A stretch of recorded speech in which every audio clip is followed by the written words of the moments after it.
All right. Um, Good morning, afternoon, or evening to our 8th grade pre-algebra students. We are going to be moving on in chapter 4, which was working on functions. And last week what we did is we were working with some points and some tables and looking at how points and tables and graphs were related to one another. We also looked at how we could write an equation given some points on a graph or a table, right, to make a general relationship between two different values of input and output. Now, what we're going to start off this week doing is we're going to start looking at a little bit of a new notation and of how we represent a function, and then we're going to look at how we can take that notation and start making a table of values so we can find patterns with a given function. So the first thing that we need to know for today before we get started on any examples, we're going to get a new notation today. And that new notation is we are going to get some function f that depends on a value x. All this means is this. It means x equals, okay? So we're going to get a number in there where that x value is, and then we're going to solve the equation for that number, okay? It's a little strange to think of at first, but I think with a few examples, you guys will see that it really is not much harder than stuff that you've already done. So I could go on about that, but really just let's start with an example, and if you have some questions about it as you're doing your homework, you can always contact me, either email me, shoot me a message on Schoology, or call me at school, okay? So let's take a look at an example. So the first example I want to look at is we have the following equation. So this is example 1 in your guided notes. We are going to have f of negative 3, okay? If f of x equals 2x plus 1. Now, don't get too discouraged. But this looks strange, I know, but don't get discouraged. All f of negative 3 means is they want us to solve this equation when x equals negative 3. So can I solve this when x is negative 3? I definitely can, because that's an old problem. So let's take a look. So our new strange notation of f of negative 3 means I'm going to take all of the x values and plug in negative 3. So here I'm going to have 2 times negative 3 plus 1. So again, notation f of negative 3 equals 2 times negative 3 is negative 6. Negative 6 plus 1. So then f of negative 3 is negative 5. And that's an answer to that problem, okay? I'm going to give you one more example, and then I'm going to give you one to try. So this is still example 1, but it's a second problem. And this example we have f of 2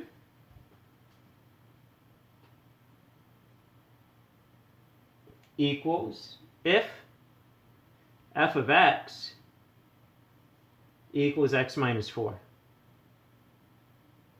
All right, all that means is x equals 2, guys. So plug 2 in. So we have f of 2 equals 2 minus 4. We replaced all the x's with the number that they're asking us to use. So f of 2 is 2 minus 4. 2 minus 4 is negative 2. So that would be a solution to the problem. Now, I'm going to give you guys one to try. I'd like this problem to be solved in your notes. So if you need to pause the video while you are solving, feel free to do so. But I'm going to give you this problem here. So we got f of 11 if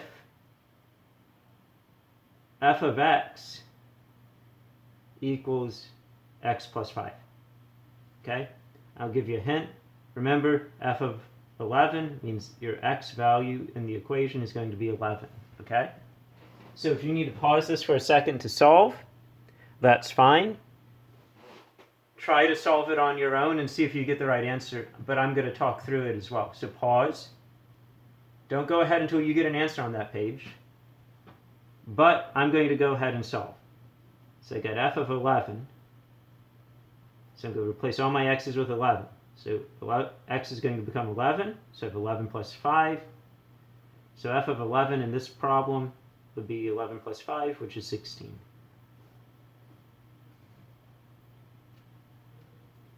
Hopefully that was what you got as well. And we can go to our second example. Now, our second example for today is a little bit different because you get to choose values.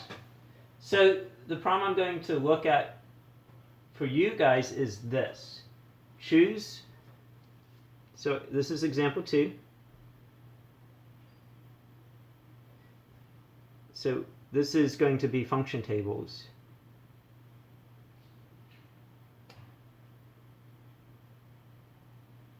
Choose 3 values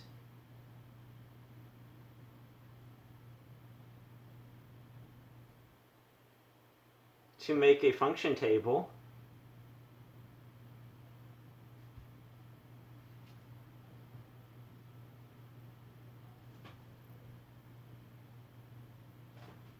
for f of x equals x plus 5. That x plus 5 seems to become, f of x equals x plus 5 seems to be coming up a lot today, guys. I don't know what's up with your textbook, but let's take a look. So what a function table is it means I'm going to choose 3 values for x for x plus 5 such that I get an f of x value out. Okay? So I want to choose values. That's the name of the game, okay? Now, if you get to choose the values, why don't we pick numbers that are easy to work with? Some numbers that I think are easy to work with would be the following numbers. This is a guess, but usually they're pretty easy to work with. 0 is an easy number to work with. 1 is an easy number to work with. And 2 is an easy number to work with. So we're going to use 3 values. I chose 0, 1, and 2 to be my x values. So in this problem, 0 is going to go in for x. So when I put 0 in for x, I get 0 plus 5. And then I'm going to get that f of x value out. So we got 0 plus 5 is 5.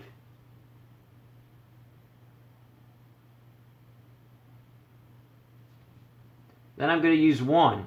So then I'm going to plug 1 in for x. So I got 1 plus 5 equals 6. So my f of x value would end up being 6. Then I got 2. So 2 plus 5. And 2 plus 5 is 7.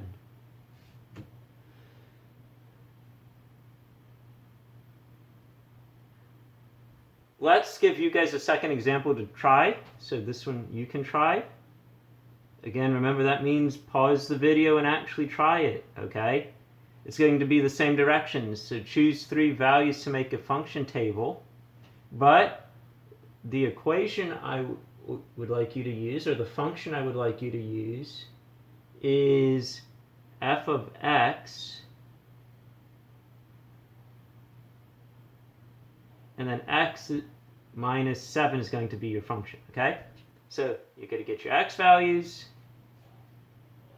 then you got your x minus 7, and And then you're going to get your f of x values out. I'm going to give you a hint. So I'm going to use 0, 1, and 2 again, just because 0, 1, and 2 are good numbers to use. And then I'm going to solve. So plug in 0 for x. I get 0 minus 7. 0 minus 7 is negative 7. I'm going to get 1 minus 7. 1 minus 7 is negative 6. And then I'm going to plug in 2. So then I get 2 minus 7. 2 minus 7 is negative 5. All right. So there's a couple examples to get you started on the work for today, for tomorrow, and for Wednesday. On Thursday, we're going to get a second set of notes, and we are going to go on to Friday, okay? So, as always, if you have any questions when you're going over your work or your assignments, please, please, please, please, please, email, message me on Schoology, call. We will set up a Teams meeting to get everything to you. If you are having trouble, please, please, please take advantage of that if you need to. If there are no questions, have a good morning, afternoon, or evening whenever you're watching, and I will see you next time.